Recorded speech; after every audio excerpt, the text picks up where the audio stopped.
Hello friends, welcome to R K classes. दोस्तों, आज की क्लास में हम लोग बात करने वाले हैं ऊर्जा सुरक्षा एवं नवीकरणीय ऊर्जा का महत्व।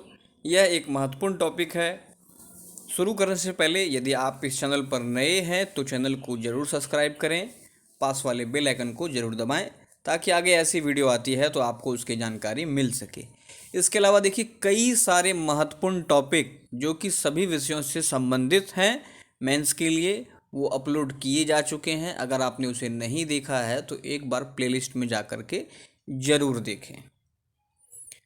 तो चलिए शुरू करते हैं आज का अपना टॉपिक। साथियों, अपना टॉपिक है ऊर्जा सुरक्षा एवं नवीकरणीय ऊर्जा का महत्व। कहता है कि किसी देश के ऊर्जा उपभोग और उसके मानव विकास सूचकांक, मानव के रहन सहन का समेकित संकेतक के बीच महत्वपूर्ण संबंध होता है। किसी भी देश में ऊर्जा का क्या उपयोग हो रहा है वह कहीं ना कहीं जो है रिलेटेड है उससे। प्रति व्यक्ति कम ऊर्जा खपत वाले देशों का मानव विकास सूचकांक में निम्न स्थान होता है। अर्थात ऐसे स्थान जहां प्रति व्यक्ति ऊर्जा की खपत कम होती है वहां मानव विकास सूचकांक जो इंडेक्स बनता है उसमें उनका स्थान नीचा होता है। अर्थात मानव विकास सूचकांक एवं ऊर्जा उपभोग एक दूसरे का पूरक है। आगे कहता है कि अपने ऊर्जा उपभोग में कमी किए बिना कोई भी देश मानव विकास सूचकांक में बेहतर प्रदर्शन नहीं कर सकता। बात करें भारत की तो वर्तमान में भारत की प्रति व्यक्ति ऊर्जा उत्पादन दर जो है यह विकसित देशों की तुलना में काफ़ी कम है और भारत इसे बढ़ाने के लिए प्रयास भी कर रहा है। इसी क्रम में प्रधानमंत्री नरेंद्र मोदी ने यूएन में अक्षय ऊर्जा उत्पादन क्षमता को वर्ष 2022 तक 450 गीगावाट तक बढ़ाने का भी लक्ष्य रखा है।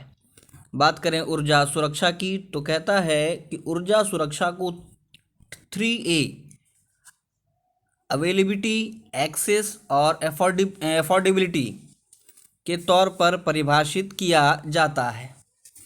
ऊर्जा सुरक्षा के दो आयाम हैं। पहला है दीर्घकालिक ऊर्जा सुरक्षा और दूसरा है लघुकालिक ऊर्जा सुरक्षा।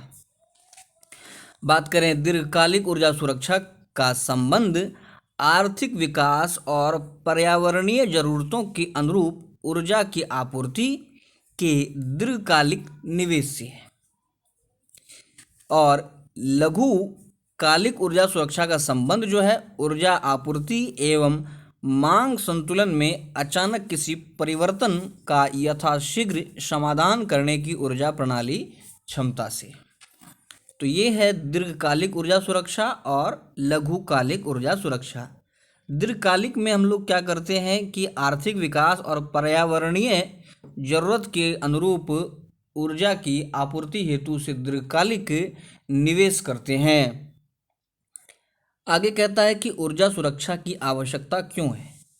तो ऊर्जा संसाधनों के आधार पर ही किसी राष्ट्र का आर्थिक विकास संभव है, इसलिए इसका सुरक्षा भी आवश्यक है। जननांकीय लाभांश को प्रतिफल में बदलने तथा वैश्विक महाशक्ति बनने हेतु भारत को ऊर्जा सुरक्षा के क्षेत्र में आत्मनिर्भर बनने की भी आवश्यकता है।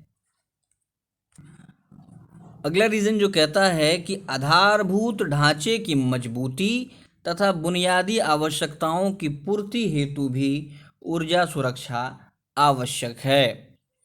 आगे कहता है भारत में ऊर्जा संसाधन एवं इसके प्रकार की। तो देखिए, पारंपरिक अनवीकरणीय ऊर्जा संसाधन, इसके तहत अनवीकरणीय ऊर्जा संसाधन समाप्त होने योग्य होते हैं और इन्हें पुनः प्राप्त नहीं किया जा सकता और ये जीवाश्म ईंधन आधारित होता है। जैसे बात करें पेट्रोल, कोयला, नेचुरल गैस इत्यादि। बात करें अगर नवीकरणीय ऊर्जा संसाधन की तो कहता है कि ये कभी न समाप्त होने वाले संसाधन हैं। इसमें शामिल हैं सौर ऊर्जा, भूतापीय ऊर्जा, पवन ऊर्जा, बायोमास आदि इसके अंतर्गत आते हैं। नवीकरणीय ऊर्जा के स्रोत ही भविष्य के ऊर्जा संसाधन हैं जो किसी भी राष्ट्र के धारणीय विकास को सुनिश्चित करते हैं।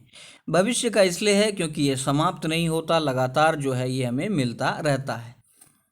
आगे कहता है सरकार द्वारा कुछ किए गए प्रयास, तो कहता है कि SDG 7 का उद्देश्य सभी के लिए सस्ती, विश्वसनीय, टिकाऊ और वहनीय ऊर्जा तक पहुंच सुनिश्चित करता है।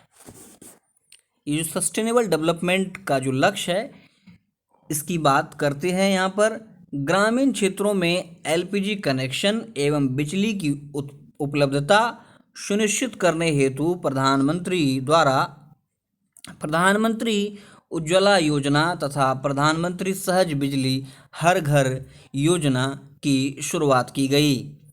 कहता है इलेक्ट्रिक वाहनों की संख्या बढ़ाने, बायोफ्यूल का अनुपात बढ़ाने आदि को प्राथमिकता भी सरकार के द्वारा दिया जा रहा है। वहीं सरकार के द्वारा राष्ट्रीय सौर ऊर्जा मिशन, प्रयास, कुसुम योजना, सोलर पार्क, सोलर रूफटॉप योजना, सौर रक्षा जैसे अन्य कई महत्वपूर्ण योजनाओं का भी संचालन किया जा रहा है। साथ ही सरकार द्वारा वर्ष 2030 तक गैर जीवाश्म ईंधनों पर आधारित ऊर्जा संसाधनों से 40% जो है विद्युत क्षमता संचयी विद्युत क्षमता प्राप्त करने का लक्ष्य रखा है। और इनमें अगर बात कर लें चुनौतियों की, तो कहता है कि पारंपरिक ऊर्जा स्रोत पर अधिक निर्भरता होने के कारण ये महंगे एवं कार्बन उत्सर्जन का कारण बनता है। ऊर्जा संसाधनों के विकास हेतु कुशल मानव शक्ति तथा अवसंरचना का अभाव है। देश की बड़ी आबादी आज भी कार्बन उत्सर्जक जैसे ईंधनों पर निर्भर है।